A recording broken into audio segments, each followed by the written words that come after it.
Francisco Ramos Mejía, un reformador argentino.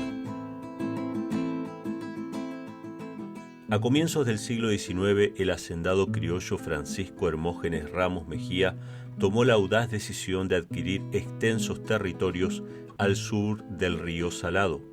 Esta empresa no era menor. Se trataba de tierras más allá de la frontera oficial, en pleno territorio indígena. Pero Ramos Mejía no era un terrateniente cualquiera. Era un intelectual ilustrado que había adoptado con entusiasmo los principios del iluminismo francés, los mismos que inspiraron la Revolución Francesa.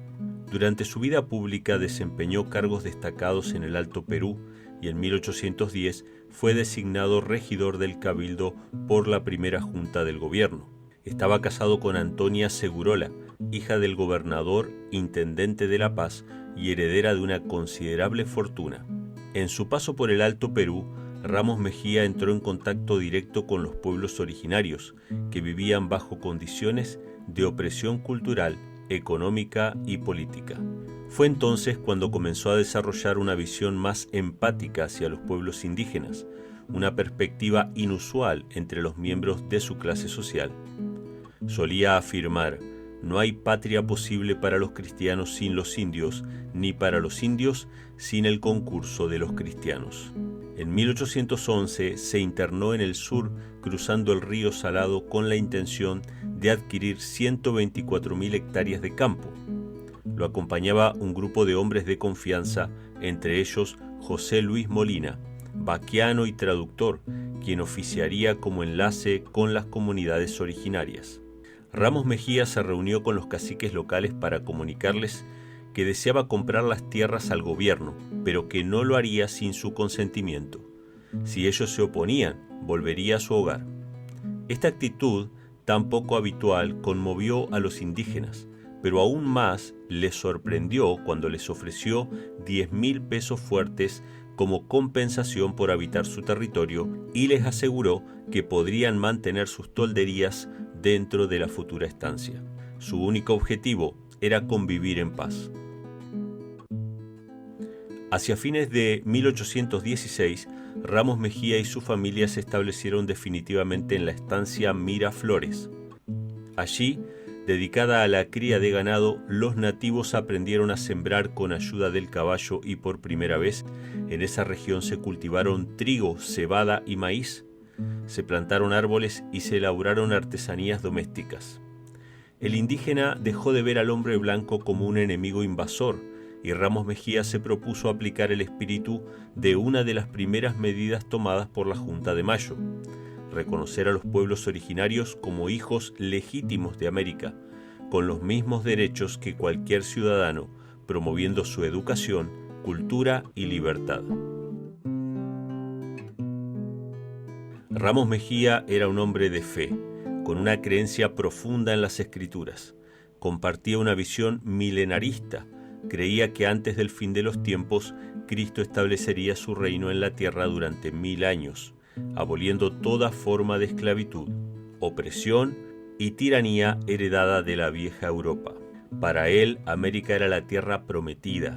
Su compromiso con los indígenas estaba en armonía con esa visión. Se decía que en Miraflores él mismo dirigía los servicios religiosos los sábados, como un pastor, y que leía, escribía y enseñaba la Biblia. Incluso bendecía las uniones no formalizadas según los cánones oficiales.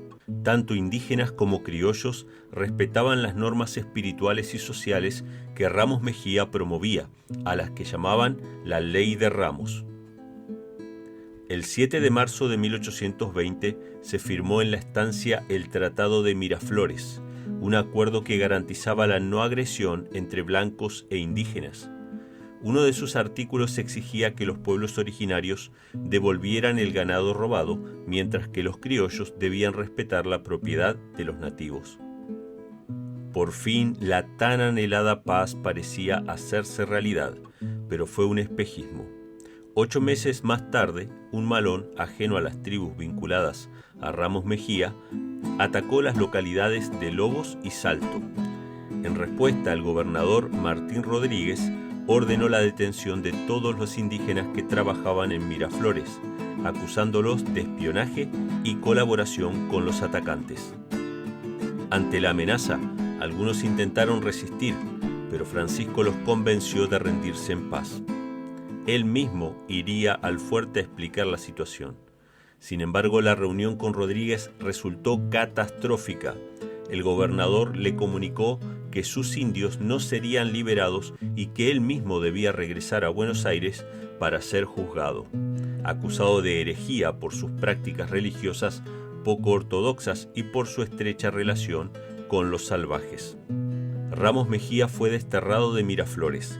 Esposado, fue obligado a abandonar su hogar a caballo mientras observaba los cuerpos de sus hermanos indígenas masacrados al borde del camino. Ninguno había opuesto resistencia. El aire estaba cargado de un dolor indescriptible. Él mismo escribió con amargura: «Si los indios desean la paz de hecho y de derecho, los cristianos fomentan la guerra de hecho y de derecho. Jamás nos desengañaremos de que ni el sable ni el cañón, ni las buenas palabras acompañadas de tan malditas obras harán posible la paz entre hermanos». José Luis Molina, el fiel capataz, sobrevivió y escapó al sur. Allí convocó tribus para vengar a Ramos Mejía, cuyo nombre era ya venerado entre ellos. Impulsado por el dolor y el odio, olvidó incluso el precepto de «no matarás», que tanto había promovido su patrón.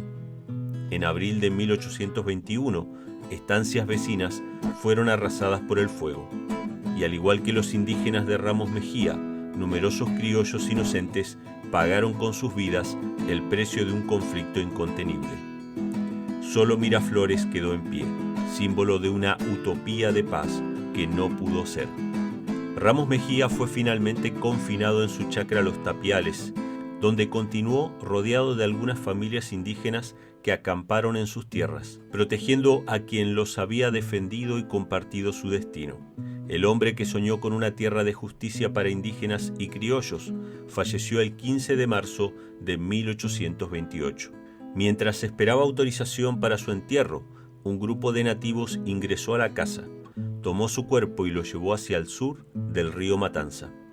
Nunca se volvió a saber de sus restos. El cuerpo del profeta de las Pampas desapareció para siempre. Pero su legado aún resuena como una voz que clama por justicia y hermandad entre los pueblos. Se podría decir que Francisco Ramos Mejía fue un reformador argentino. En una época en la que predominaba el catolicismo oficial, él enseñaba la Biblia directamente a los indígenas, sin las tradiciones impuestas por la Iglesia. Observaba el sábado como día sagrado y alentaba a sus trabajadores y a los pueblos originarios a hacer lo mismo. En 1820 publicó El Evangelio que responde ante la nación y el ABC de la religión, escritos que despertaron fuerte oposición. Fue acusado de herejía y denunciado por practicar casamientos no reconocidos por la Iglesia, por eliminar imágenes religiosas y borrar el santoral católico.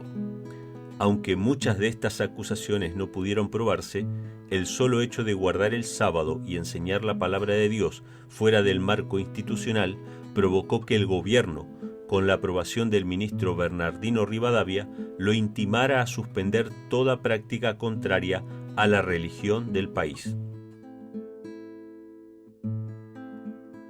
El dominico Francisco de Paula Castañeda, su más feroz opositor, lo acusó públicamente. Finalmente, Ramos Mejía fue confinado y silenciado. Sin embargo, su vida quedó como testimonio de fe, devoción a la Biblia y resistencia pacífica a los poderes religiosos de su tiempo.